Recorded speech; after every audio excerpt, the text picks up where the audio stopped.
Santidad, J.C. Wright. Aplicación práctica. Al llevar este tema poderoso a una conclusión, siento que apenas he tocado la superficie. Es un asunto que no puede ser tratado a fondo en un escrito como este. El que quiera verlo tratado completa y exhaustivamente tiene que recurrir a eruditos de teología experimental como Owen, Burgess, Manton, Charnock y otros gigantes de la escuela puritana. Sobre temas como este, no hay escritos que puedan compararse con los puritanos. Solo me resta destacar algunos asuntos prácticos que toda la doctrina sobre el pecado deben ser tratados en la actualidad. Quiero decir, en primer lugar, que un concepto bíblico del pecado es uno de los mejores antídotos contra el tipo de teología vaga, imprecisa, nada clara, borrosa, indefinida, que es tan dolorosamente común en la actualidad. Es en vano cerrar los ojos al hecho de que hay una gran cantidad de supuesto cristianismo hoy día que no puede declararse positivamente errado, pero que, a pesar de todo, no es completo de peso ni totalmente acertado. Es un cristianismo en el cual no se puede negar que haya algo de Cristo, algo de la gracia, algo de la fe, algo del arrepentimiento y algo de la santidad. Pero no es lo verdadero. Tal como aparece en la Biblia, las cosas están fuera de lugar y son desproporcionadas. Como hubiera dicho el anciano Latimer, es una especie de mezcla de esto y aquello y no hace nada de bien. No ejerce influencia sobre la conducta cotidiana, ni consuela en la vida, ni da paz en la muerte. Los que siguen estas aparentes verdades despiertan a menudo demasiado tarde para encontrarse con que no tienen ningún fundamento. Ahora bien, creo que la mejor manera de curar este tipo defectuoso de religión es darle la más prominencia a la antigua verdad bíblica acerca de lo pecaminoso del pecado. La gente nunca se propondrá decididamente ir en dirección al cielo y a vivir como peregrinos hasta que sientan que realmente corren peligro de ir al infierno.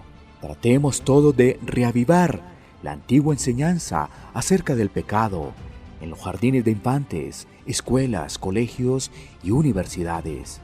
No olvidemos que la ley es buena si uno la usa legítimamente y que por medio de la ley es el conocimiento del pecado.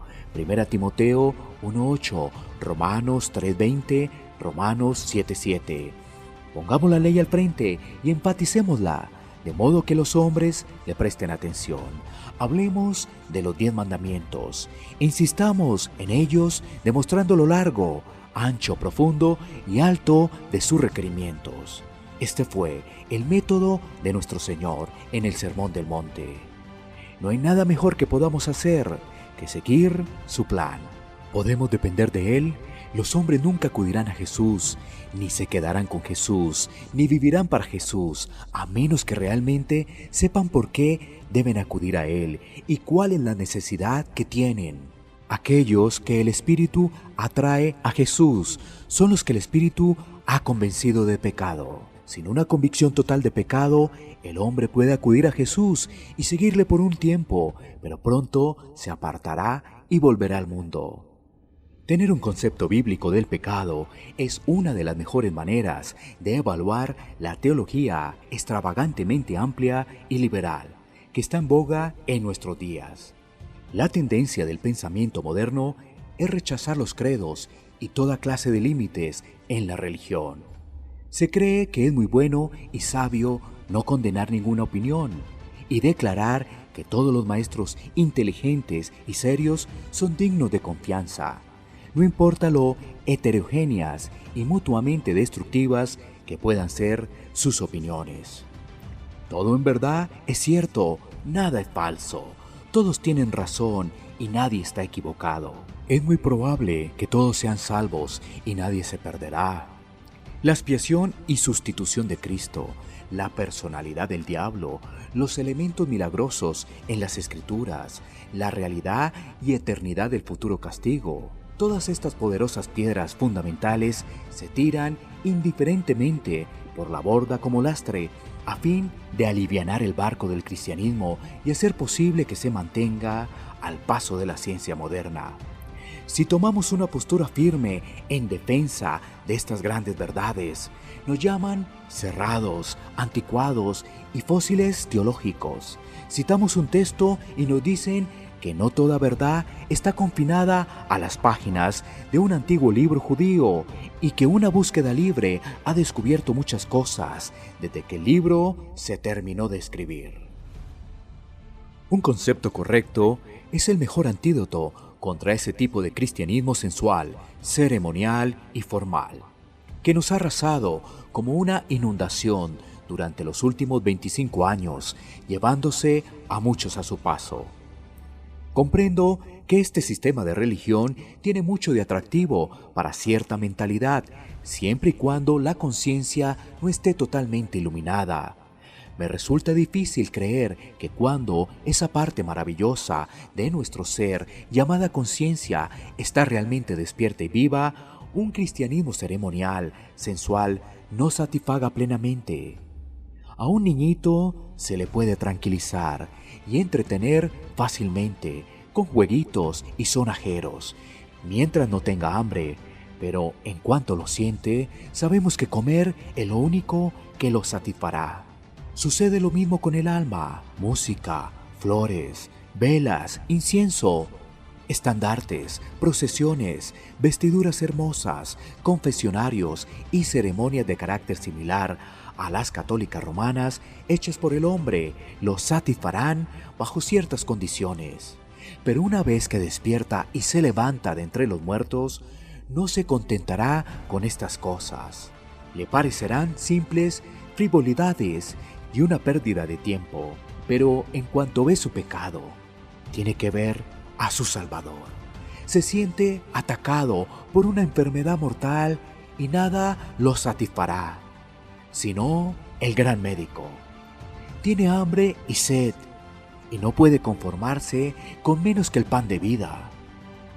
Puedo parecer audaz al decir esto, pero afirmo sin temor a equivocarme, que 4 de cada 5 algo de católicos romanos del último cuarto de siglo no hubieran existido si se les hubiera enseñado más fehacientemente y con más amor la naturaleza del pecado y lo vil y pecaminoso que es. Un concepto correcto del pecado es uno de los mejores antídotos contra las teorías demasiado forzadas de la perfección, de las que oímos tanto en estos tiempos. Diré poco de estas y confío en no ofender a nadie con lo que digo. Si aquellos que nos presionan para que seamos perfectos quieren decir que seamos consecuentes en todo y que prestemos cuidadosa atención a todas las gracias que constituyen el carácter cristiano, tendríamos razón en no solo tolerarlos, sino en coincidir enteramente con ellos. Pero si en realidad quieren decirnos que, en este mundo, el creyente puede lograr una libertad total del pecado, vivir por años en una comunión continua e ininterrumpida con Dios y que durante meses no tiene ni siquiera un pensamiento malo, tengo que decir, sinceramente, que tal opinión me parece muy poco bíblica. Y voy aún más lejos. Digo que la opinión que comparto es muy peligrosa para el que esto cree y es muy probable que deprima, desaliente e intimide a los que preguntarían acerca de la salvación. No encuentro en la palabra de Dios la más mínima razón para esperar tal perfección mientras estamos en este cuerpo mortal. Creo que las palabras del artículo 15 son totalmente ciertas, que solo Cristo es sin pecado y que todos nosotros, el resto de los mortales, aunque hemos sido bautizados y nacidos de nuevo en Cristo, ofendemos de muchas maneras. Y si decimos que no tenemos pecado, nos engañamos a nosotros mismos y la verdad no está en nosotros. Usando el lenguaje de nuestra primera homilía, existen imperfecciones en nuestras mejores obras. No amamos a Dios tanto como deberíamos, con todo nuestro corazón, mente y fuerzas. No tenemos a Dios tanto como deberíamos. No oramos a Dios sin tener muchas y grandes imperfecciones. Damos, perdonamos, creemos y esperamos imperfectamente. Hablamos, pensamos y los hacemos imperfectamente. Luchamos imperfectamente contra el diablo, el mundo y la carne. Por lo tanto, no nos avergoncemos de confesar sencillamente nuestro estado de imperfección. Repito una vez más lo que he dicho. La mejor vacuna contra la falsa ilusión efímera sobre la perfección que empaña algunas mentes, pues tal cosa espero poder llamarla, es una comprensión distintiva, plena y clara de la naturaleza, lo pecaminoso y engañoso del pecado. En último lugar, un concepto bíblico del pecado es un admirable antídoto contra los conceptos pobres de la santidad personal, que lamentablemente prevalece en estos últimos días de la Iglesia. Este es un tema muy doloroso y muy delicado. Lo sé, pero no me atrevo a pasarlo por alto. Desde hace mucho tiempo tengo la triste convicción de que las normas del diario vivir entre los cristianos de gran parte de nuestros países han ido relajándose paulatinamente. Me temo que la caridad, amabilidad, alegría, generosidad, humildad, gentileza, bondad, autonegación, celo por hacer el bien y la separación del mundo a imitación de Cristo son valores mucho menos apreciados de los que deberían ser y que fueron importantes en la época de nuestros mayores. No puedo pretender entrar de lleno en las causas de este estado de cosas y solo puedo sugerir algunas conjeturas para ser consideradas. Puede ser que cierta profesión de religión esté tan de moda y sea comparativamente fácil en la actualidad, que las corrientes que antes eran angostas y profundas sean ahora anchas y superficiales, que lo que hemos logrado externamente hemos perdido en calidad. Puede ser que el gran incremento de riquezas en los últimos 25 años ha introducido insensiblemente una plaga de mundanalidad, de autosatisfacción y del amor por lo placentero, de una vida social basada en lo material. Lo que antes se llamaban lujos, ahora son comodidades y necesidades, y el negarse a uno mismo y soportar una vida dura son cosas desconocidas. Puede ser que las muchas controversias que caracterizan a esta época han secado sensiblemente nuestra vida espiritual. Con demasiada frecuencia nos hemos contentado con un celo por la ortodoxia y por ende hemos descuidado las serias realidades de una consagración cotidiana práctica. Sean cuales fueran las causas, tengo que declarar mi propia creencia de que el resultado es el mismo. Han habido en los últimos años normas más bajas de santidad personal entre creyentes que lo que había en la época de nuestros mayores. Todo esto trae como resultado que el espíritu se contrista. El asunto requiere humillarse mucho y escudriñar el corazón. Remedios. Me atrevo a dar una opinión acerca del mejor remedio que he mencionado para la situación. Otras corrientes de pensamientos en las iglesias tienen que formar sus propios criterios. Estoy convencido de que la cura para los evangélicos se encuentra en una comprensión más clara de la naturaleza y lo pecaminoso del pecado. No necesitamos volver a Egipto y tomar prestadas prácticas similares a las católicas romanas, a fin de revivir nuestra vida espiritual. No necesitamos restaurar el confesionario, ni volver al monacato, ni al ascetismo, de ninguna manera. Tenemos sencillamente que arrepentirnos y hacer nuestras primeras obras. Tenemos que volvernos a los principios originales de la fe. Tenemos que volver a las sendas antiguas. Tenemos que sentarnos humildemente ante la presencia de Dios encarar de frente todo el asunto, examinar claramente lo que el Señor Jesús llama pecado y lo que el Señor llama hacer su voluntad. Debemos luego tratar de entender que es terriblemente posible vivir una vida descuidada, fácil, medio mundana y a la vez mantener los principios evangélicos y llamarnos evangélicos.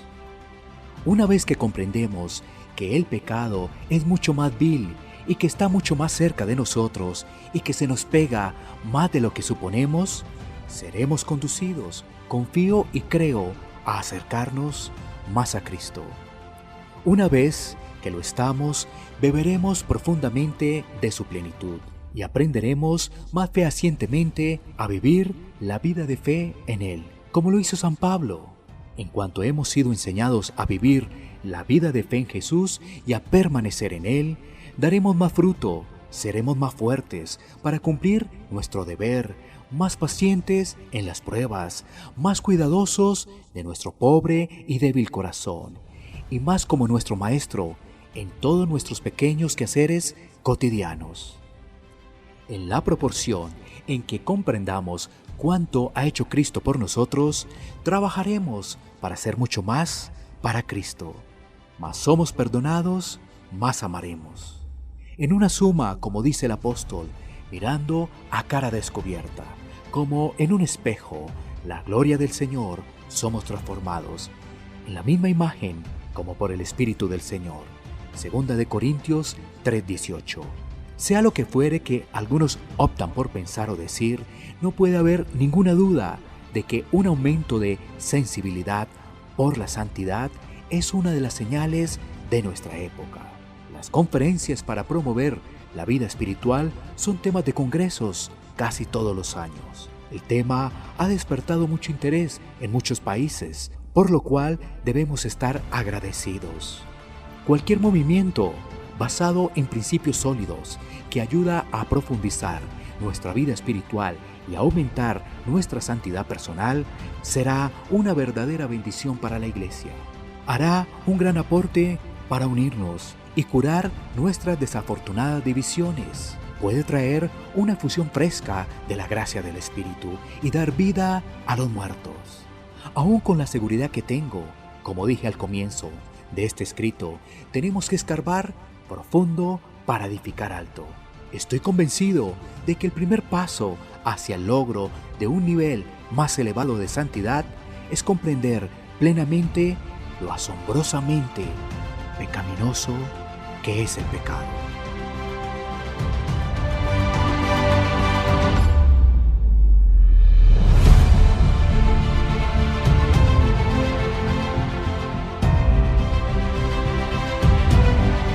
Santidad, J.C. Ryle.